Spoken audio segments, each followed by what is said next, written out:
Juan Perón, Conducción Política. Introducción. Quienes quieren oír, que oigan. Quienes quieren seguir, que sigan. Mi empresa es alta y clara, mi divisa. Mi causa es la causa del pueblo, mi guía, la bandera de la patria. Juan Perón. Aceptando una invitación del señor director de la Escuela Superior Peronista, me comprometí para comenzar hoy los cursos con una disertación referente a la organización, objeto y funcionamiento de la escuela. De manera que mis primeras palabras quiero que sean de agradecimiento a las amables palabras del señor ministro y de la señora de Perón, pensando que son más bien dictadas por el corazón y la mística peronista, de quienes han expuesto tan simpáticas ideas para mí. Pero, indudablemente, esta escuela tiene una doble misión. La primera, formar justicialistas, y la segunda, exaltar los valores peronistas, para servir de la mejor manera a la doctrina justicialista. Correlación entre doctrina, teoría y formas de ejecución. He tenido una preocupación desde hace mucho tiempo referente a la instauración dentro de nuestro movimiento de una escuela destinada a ir desarrollando nuestra doctrina. Las doctrinas son, generalmente, exposiciones sintéticas de grandes líneas de orientación y representan, en sí y en su propia síntesis, solamente el enunciado de innumerables problemas, pero la solución de esos problemas, realizada por el examen analítico de los mismos, no puede formar cuerpo en esa doctrina sin que constituya toda una teoría de la doctrina misma, así como también de ese análisis surgen las formas de ejecución de esa doctrina y de esa teoría. Una doctrina sin teoría resulta incompleta, pero una doctrina y una teoría sin las formas de realizarlas resultan inútiles, de manera que uno no ha cumplido el ciclo real e integral mientras no haya conformado e inculcado una doctrina, enseñado una teoría y establecido las formas de cumplir una y otra. Evitar las interpretaciones heterodoxas. Esa es la razón fundamental de la existencia de una escuela, porque eso ya no puede quedar librado a la heterogeneidad de las interpretaciones de los hombres, ni al examen analítico de cada uno, sino que para conformar esa doctrina es necesario elaborar un centro donde la dignificación paulatina de cada una de las concepciones doctrinarias vaya desarrollándose y presentando formas de ejecución prácticas y racionales. Esa es, en el fondo, la razón de ser y la necesidad de la escuela. Unidad de acción y de concepción. Claro está, este enunciado, singularmente simple, es realmente difícil de realizar en su conjunto y en forma acabada, porque no interviene en la vida misma de un movimiento tan grande como nuestro movimiento una concepción, sino también una acción. Y debemos confesar que la acción está siempre por sobre la concepción, porque es este tipo de preparación de multitudes lo que hay que presentar en un punto de partida. Es unidad de concepción, para que esa unidad de concepción, consecuente en la marcha del tiempo, vaya realizándose con absoluta unidad de acción. Solamente así es posible vencer en los grandes movimientos colectivos. La unidad de concepción está en la teoría y en la doctrina, y la unidad de acción está en la buena conducción del conjunto de esta doctrina y de esta teoría. Vale decir que se trata de poner en marcha no solamente la idea para que ella sea difundida, sino la fuerza motriz necesaria para que esa idea sea realizada. Por eso la Escuela Superior Peronista, que será una escuela que ha de cumplir 4 funciones fundamentales, permitirá la realización de ciclos completos desde la concepción hasta la realización terminada. Las 4 funciones de la Escuela Superior Peronista. Para ello, en primer lugar, es función y es misión fundamental de la escuela desarrollar y mantener al día la doctrina. En segundo término, es su misión inculcarla y unificarla en la masa. En tercer lugar, debe formar los cuadros justicialistas. Y en cuarto lugar, debe capacitar la conducción, vale decir, trabajar para la formación de los conductores del movimiento. Desarrollar y mantener al día la doctrina. Decimos desarrollar y mantener al día. Desarrollar. Nosotros hemos concebido una doctrina y la hemos ejecutado, y después la hemos escrito y la hemos presentado a la consideración de todos los argentinos, pero esa doctrina no está suficientemente desarrollada, es sólo el enunciado en forma sintética del contenido integral de la doctrina. Será función de cada uno de los justicialistas argentinos a lo largo del tiempo ir poniendo su colaboración permanente hasta desarrollar el último detalle de esa doctrina, para presentar también finalmente una doctrina más sintética que la nuestra, más completa que la nuestra. El proceso natural para el desarrollo doctrinario. Ese proceso es el proceso natural que la inteligencia pone en marcha para todas las concepciones y creaciones de la vida. Va de la síntesis al análisis y del análisis vuelve a la síntesis. Lo primero es, diríamos, la premisa circunstancial, quizá empírica o ideal. Estas 4 misiones, difíciles en sí, para desarrollar y mantener al día la doctrina, para inculcarla y unificarla, para formar los cuadros y para capacitar a los conductores, son funciones de largo alcance, de extremada dificultad y de un trabajo permanente en la vida constante, no sólo del organismo, sino de toda la esfera de acción que su enseñanza alcanza. Por esa razón he querido presentar y hacer una rápida exégesis de cada una de estas funciones. El análisis es lo que permite la consistencia ideológica de la propia doctrina. De ese análisis y desarrollo surgirán millones de facetas no alcanzadas a percibir por el autor de la síntesis, quien después volverá nuevamente a la conclusión final, que a través del filtro del análisis lo completará y lo perfeccionará. Nosotros hemos hecho la primera operación. Hay que realizar la segunda y la tercera, para que la inteligencia pueda decir que este cuerpo contiene el menor número de errores por causas que puedan haber escapado a la percepción del análisis y de la síntesis de los hombres que han trabajado en ella. Solo los grandes principios son eternos. Por esa razón, desarrollar la doctrina será función de la escuela, será función de los profesores y será función de los alumnos, a medida que la capacidad vaya dando a cada uno las armas necesarias para profundizar y analizar los nuevos aspectos de nuestra propia doctrina. Será también función el mantenerla al día. Las doctrinas no son eternas, sino en sus grandes principios, pero es necesario ir adaptándolas a los tiempos, al progreso y a las necesidades, y ello influye en la propia doctrina, porque una verdad que hoy nos parece incontrovertible, quizá dentro de pocos años resulte una cosa totalmente fuera de lugar, fuera de tiempo y fuera de circunstancia. Profundización y adaptación de la doctrina. Por eso será necesario no solamente desarrollar, sino también que en esta escuela se sienten las bases necesarias para ir profundizándolas y adaptándolas a la marcha del tiempo. Una doctrina hoy excelente puede resultar un anacronismo dentro de pocos años, a fuerza de no evolucionar y de no adaptarse a las nuevas necesidades. Por eso hemos puesto como primera tarea para la escuela el desarrollarla, terminarla y después mantenerla al día para adaptarla a la evolución. Inculcar la doctrina en las masas. Decía que la segunda función que yo asigno a la escuela es unificar e inculcar nuestra doctrina en la masa. Las doctrinas, básicamente, no son cosas susceptibles solo de enseñar, porque el saber una doctrina no representa gran avance sobre el no saberla. Lo importante en las doctrinas es inculcarlas, vale decir que no es suficiente conocer a la doctrina. Lo fundamental es sentirla y lo más importante es amarla, es decir, no solamente tener el conocimiento. Tampoco es suficiente tener el sentimiento, sino que es menester tener una mística, que es la verdadera fuerza motriz que impulsa la realización y el sacrificio para esa realización.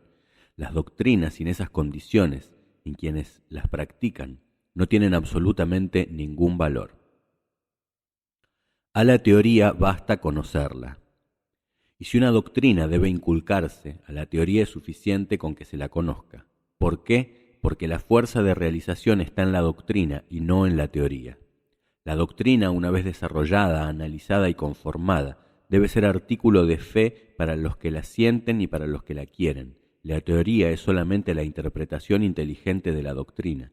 La forma de ejecutarla es ya la acción mecánica en el empleo del esfuerzo para llevarla a cabo. Por esa razón, lo primero es artículo de fe, como ha dicho la señora de Perón. Lo segundo es de la inteligencia y lo tercero es del alma y de los valores morales. No solo debe formarse eruditos, sino también apóstoles. Si esta escuela se conformara con dictar clases de nuestra doctrina, con enseñarla en su concepción, no cumpliría con su misión. Indudablemente eso sería cumplir quizá, pero cumplir a medias. La función de esta escuela no es sólo de erudición, no es solamente la de formar eruditos, sino la de formar apóstoles de nuestra doctrina. Por esa razón, yo no digo enseñar la doctrina, digo inculcar la doctrina entre las funciones de la Escuela Superior Peronista y además de inculcarla, unificarla. La unificación de la doctrina. Todas las doctrinas han sufrido terribles deformaciones en el mundo. Las deformaciones doctrinarias tienden a la diversificación de los grupos que las apoyan y terminan por disociar a las comunidades que las practican. No hay doctrina en el mundo que haya escapado a este tipo de deformación, por falta de unidad doctrinaria. Por eso es función de la escuela la unificación de la doctrina, vale decir, dar unidad de doctrina a los hombres. En otras palabras, enseñar a percibir los fenómenos de una manera que es similar para todos, apreciarlos también de un mismo modo, resolverlos de igual manera y proceder en la ejecución con una técnica también similar. Eso es conseguir la unidad de doctrina, para que un peronista en Jujuy y otro en Tierra del Fuego, con el mismo problema intuitivamente, estén inclinados a realizarlo de la misma manera, a través de la operación de cualquier inteligencia, que va desde la percepción al análisis, del análisis a la síntesis, de la síntesis a la resolución y de la resolución a la ejecución. Es fundamental conservar la unidad doctrinaria. Si conseguimos que todos los peronistas en la República Argentina, cualquiera sea su situación de lugar y de tiempo, lleguen a poner de acuerdo este proceso, nosotros habremos unificado la doctrina, porque en cualquier parte que estemos tendremos la unidad absoluta de doctrina.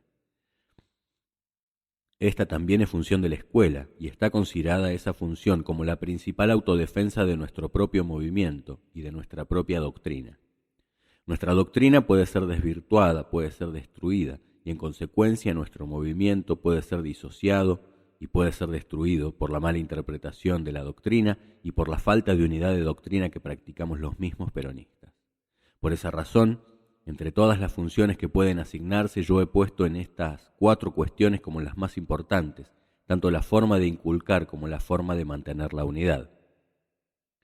Formación de los cuadros peronistas.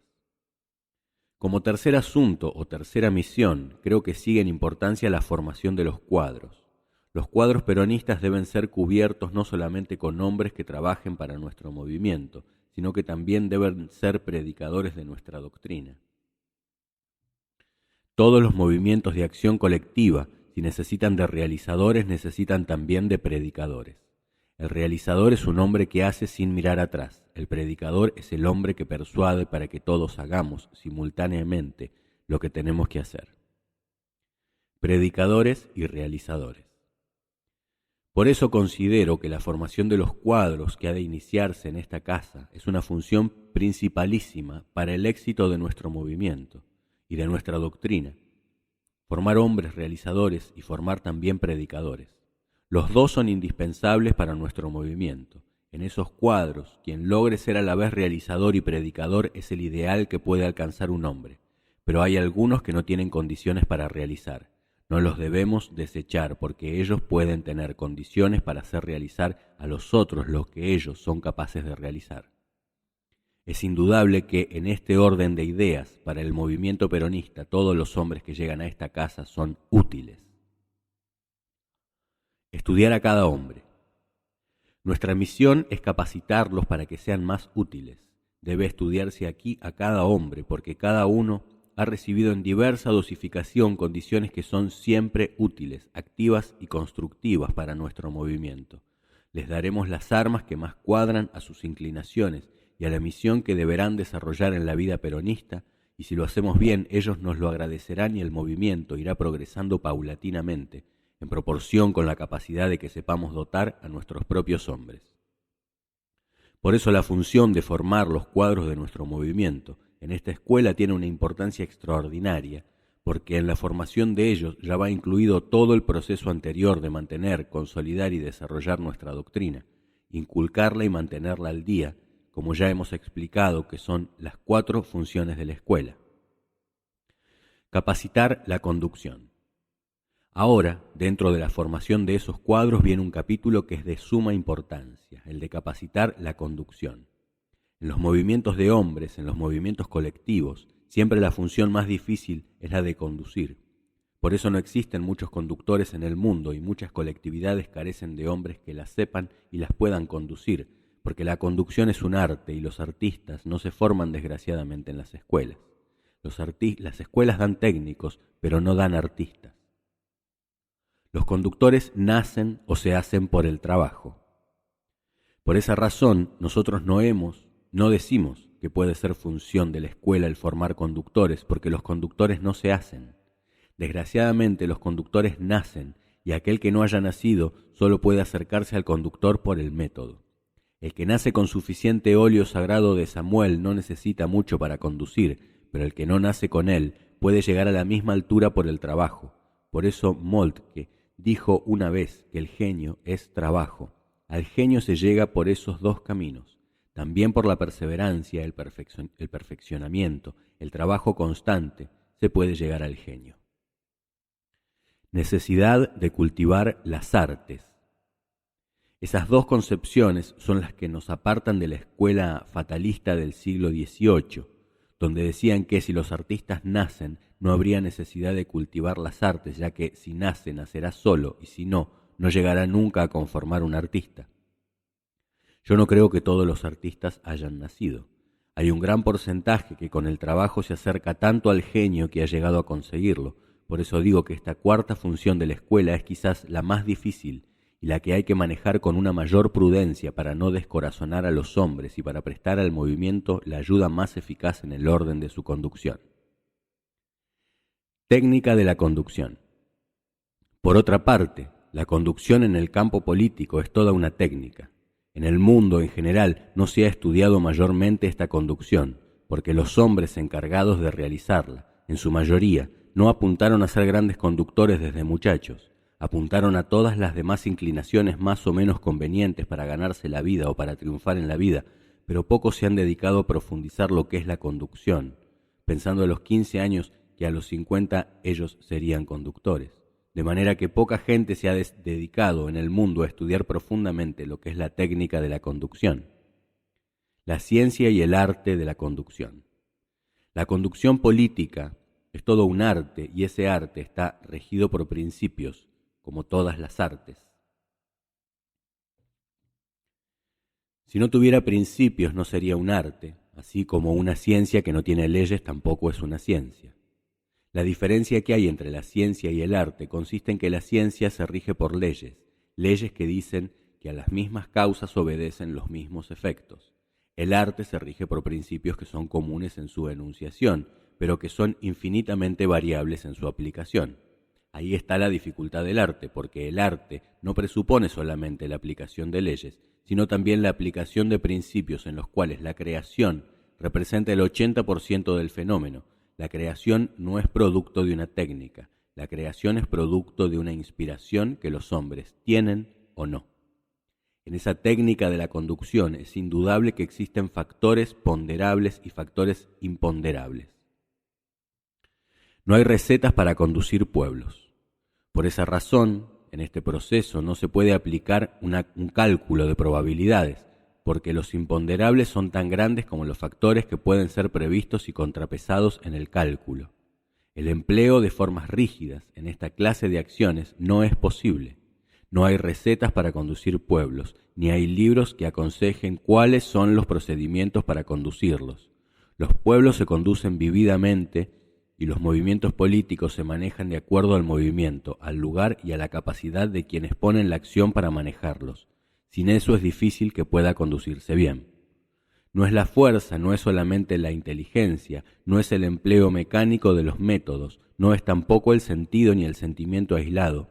No hay un método ideal para realizarlo ni existe un medio eminentemente empírico.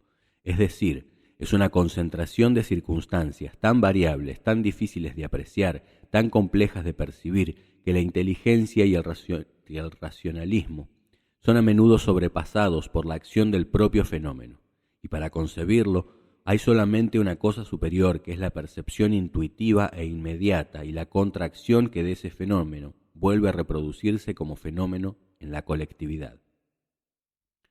Acción inmediata del conductor. Sin esa acción rápida, eficaz, donde se aplican los principios y se aprovecha la experiencia, pero no pensando ni en el principio ni en la experiencia, porque si uno analiza ambas cosas, llega tarde y el fenómeno se ha producido en contra de todo cuanto uno había previsto.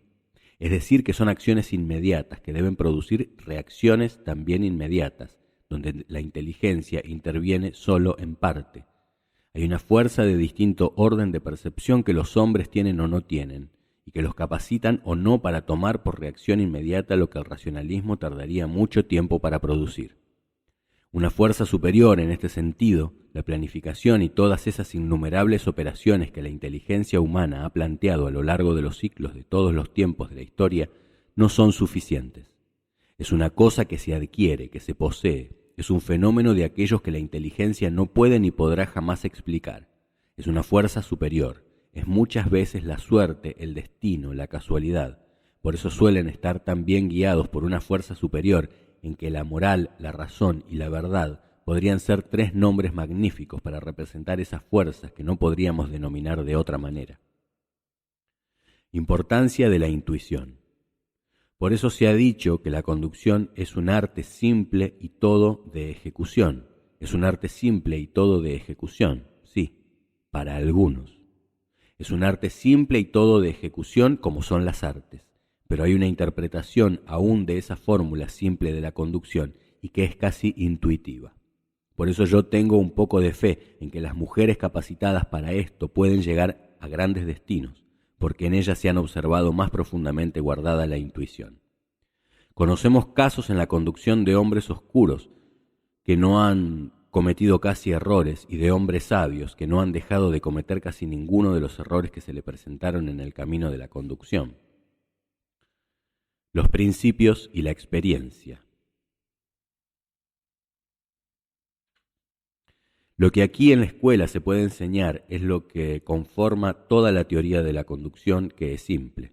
Lo primero que se necesita es conocer la parte inerte del arte. La parte inerte del arte es lo que el hombre puede recoger de su inteligencia y reflexión, y de lo que la historia presenta como ejemplo. Vale decir, hay una teoría que se conoce, que es conocida, que se puede enunciar con una serie de principios que nacen de la racionalización de los hechos mismos. Es un estudio filosófico de los hechos que se cristaliza en reglas, que en la mayor parte de los casos han dado buen resultado y han sido aparentes para la conducción. A eso llamamos principios. En la historia hay un sinnúmero de ejemplos que en tales circunstancias, mediando tales causas, produjeron tales efectos. Y eso le da al hombre la experiencia que no puede esperar de su propia persona, porque la experiencia de la conducción llega tarde y cuesta muy caro, puesto que cuando uno la aprende ya no le sirve para nada. Formar el criterio para las resoluciones rápidas, combinando el estudio activo de esos ejemplos que la experiencia y la realidad presentan como concretos y el análisis, mediante los principios que la inteligencia ha aislado, quizá de los propios hechos, uno puede conformar una gimnasia intelectual que le va formando el criterio necesario para la interpretación rápida y eficaz de los hechos y las medidas que en consecuencia puede tomar.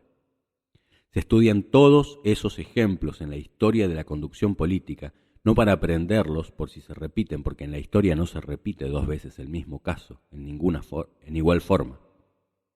No se estudian para aprenderlos, se estudian como una gimnasia para ser más sabios en todas las ocasiones, y eso realizando en forma activa, no en forma de conferencia o en forma, diremos, de lección. No, hay que trabajarlo, hay que hacer trabajar el criterio propio en cada caso, porque es el criterio el que va a servir en los casos y no el ejemplo ni el principio. El famoso caso del general Verdi du Vernois. Hay un caso famoso de la conducción que se le presentó al general Verdi du Vernois, citado por grandes autores en la batalla de Nachau. Él había sido durante 20 años profesor de conducción en la Escuela Superior de Guerra de Francia. Llegó al campo de la batalla y dijo: ¿qué principio aplico aquí? ¿La economía de las fuerzas? y el enemigo se venía encima. ¿Qué principio de la conducción aplico aquí? Y el enemigo seguía avanzando y habían ya tomado contacto las vanguardias. ¿Qué ejemplo de la historia me puede inspirar para la batalla? Y el adversario seguía avanzando y ya se producía la melange, como dicen los franceses, hasta que él se dio cuenta y dijo: al diablo los principios y al diablo los ejemplos, veamos de qué se trata, veamos el caso concreto. Vio el caso concreto como era, resolvió de acuerdo con su criterio y ganó la batalla. Llegar al caso concreto y objetivo. Las conducciones de cualquier naturaleza son todas iguales, porque las que varían son los medios y los factores. La conducción es una sola para lo político, para lo social, para lo económico, para lo militar y para todos los órdenes. Quiere decir, señores, que los problemas que la conducción política plantea son casos concretos a resolverse en sí y concretamente.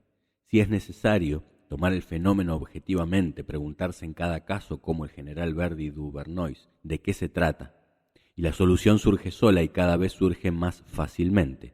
Eso es lo que capacita para la verdadera conducción. Es el caso el que inspira y es el caso el que se realiza por sí. Capacitar a los peronistas. Señores, sobre esto hablaremos mucho durante el año porque yo voy a dar los cursos de conducción. Analizaremos profundamente toda esta difícil materia. Creo que con ello haremos mucho, pero yo estaré satisfecho si al final de mis cursos he conseguido formar hombres capaces de tomar una resolución y de realizarla, es decir, hombres de acción, porque la conducción ha sido hecha por la naturaleza para que se gasten y quemen allí los conductores. La tarea de esta escuela superior peronista, en mi concepto, no será la de formar peronistas. Aquí vendrán los peronistas ya formados. La tarea nuestra será la de mejor capacitarlos y la de poner en sus manos el mayor número posible de armas para hacerlos vencedores en la conducción de sus respectivas fracciones. Capacitación indirecta de la masa. Nosotros no trabajamos aquí para la masa en forma directa, sino indirectamente, influyendo sobre los hombres destinados a encuadrar esa masa y a conducirla, dando a esos hombres lo que en nuestro concepto se necesita para conducir, ya sea en los conocimientos de orden intelectual, como también en las cualidades de orden moral que hay que poseer y que hay que desarrollar en la masa peronista. Por esa razón, nuestra tarea de instruir y de educar debe cumplirse con hombres de cierta evolución, y por eso se llama Escuela Superior Peronista. Elevar la cultura cívica y social de la nación. Siempre se ha hablado aquí de la necesidad de educar al soberano, pero nadie se dedicó nunca seriamente a hacerlo. Quizá por conveniencia política, pero nosotros esta vez también estamos decididos a no decir sino a hacer, y estamos iniciando esta acción en cada una de las unidades básicas de los partidos femeninos y masculinos, como así también en todos los sindicatos, donde ya se imparte en las escuelas sindicales la enseñanza política correspondiente. Vale decir que nuestra función de dirigentes está destinada a ir elevando la cultura cívica y social de la nación, y esto que nace hoy con su célula fundamental, la Escuela Superior Peronista, está destinado a preparar los cuadros que capacitadamente han de impartir después en toda la República esa enseñanza para la elevación de la cultura cívica y social de la nación. La capacitación política descuidada por la oligarquía. Esta función, señores, tiene para mí fundamental importancia y recién hemos empezado a realizarla porque en medio del fárrago de trabajo que hemos tenido que realizar todavía no habíamos podido cristalizar esta idea que es nuestra desde hace mucho tiempo, casi desde que empezó nuestro movimiento. Sin embargo, iniciada aquí en cursos rápidos de capacitación, llegaremos a realizar estudios regulares tan pronto tengamos la capacidad de local y las posibilidades de hacerlo, en forma no solamente de capacitar, sino de ir formando verdaderos técnicos en esta actividad para la conducción política de la comunidad argentina. Creo que esto es tan importante como muchas otras profesiones y que el Estado lo ha considerado fundamental cuando creó las facultades de ciencias políticas que, desviadas en su función, no tuvieron como efecto práctico para el pueblo absolutamente ninguna misión. Capacitación intelectual y escuela activa. Es indudable, señores, que esta escuela no puede ser una escuela teórica, no puede ser una tribuna de exposición pasiva de muchas ideas que ya conocemos. Es necesario que en esta escuela se cumplan dos funciones: que se haga un sector de la erudición para capacitar intelectualmente en el conocimiento de nuestra doctrina y de nuestra manera de pensar, pero también es necesario que haya otro sector de escuela activa para formar hombres y mujeres capacitados para esa función. Vale decir que esta erudición será la base que le daremos al criterio de cada uno de los peronistas, para que con ese criterio evolucionado, informado e ilustrado pueda tomar buenas medidas y realizarlas bien en todas las ocasiones. Si nosotros conseguimos formar conductores mediante la enseñanza racionalizada de nuestra doctrina, de nuestra teoría y de nuestras formas de ejecución, habremos cumplido bien con nuestra misión. Pero si formamos solamente hombres capaces de decir, no habremos cumplido sino la mitad. Tenemos que formar hombres capaces de decir y hombres capaces de hacer, y en este caso se trata de formar en lo posible el mayor número de hombres capaces de hacer, porque en este país hasta ahora no hemos formado más que hombres capaces de decir. Hombres que sean consecuentes con sus principios. De manera que la Escuela Superior Peronista ha de ser eminentemente activa.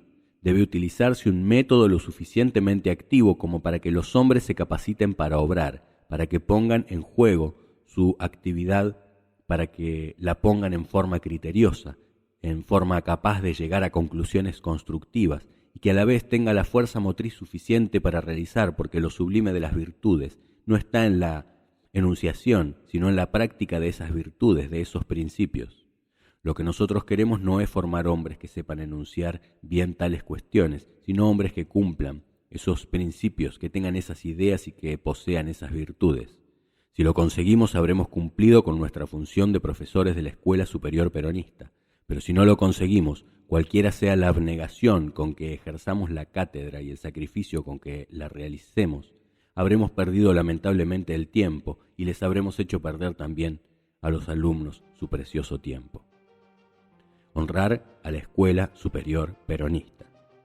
Yo estoy persuadido de que esto no sucederá. Estamos bien de acuerdo sobre lo que queremos.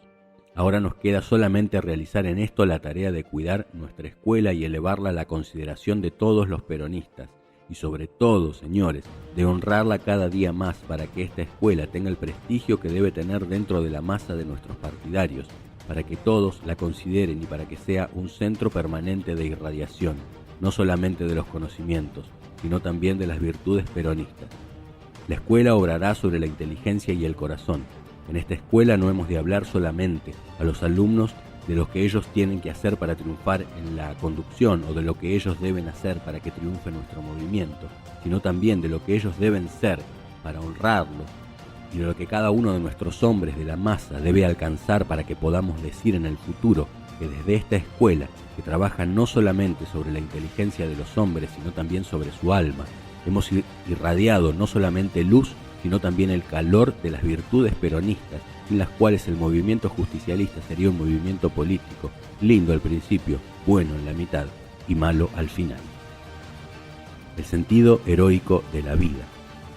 Porque, señores, estos movimientos triunfan por el sentido heroico de la vida, que es lo único que salva a los pueblos, y ese heroísmo se necesita no solamente para jugar la vida todos los días o en una ocasión por nuestro movimiento, sino para luchar contra lo que cada uno lleva dentro, para vencerlo y hacer triunfar al hombre de bien, porque el partido lo harán triunfar solamente los hombres de bien.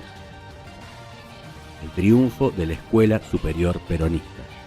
Si la escuela es capaz de realizar ese esfuerzo, y va a ser capaz porque pondremos todo cuanto sea necesario para hacerla triunfar, hemos de ver en el tiempo su prestigio aumentado, su acción honrada por todos nosotros, y quizás algún día los que sean dentro de varias generaciones alumnos de estos cursos, sus directores y profesores puedan decir que, como decía el señor director de la escuela en esta ocasión, 1 de marzo de 1951, cuando se fundó la Escuela Peronista, ya auguramos que su vida sería larga y proficua para la patria en primer término, para nuestro movimiento en segundo término y para nuestros hombres en tercer término, formando generaciones de argentinos y de justicialistas, que cada día fueron haciendo mayor honor a nuestra patria y a nuestro movimiento.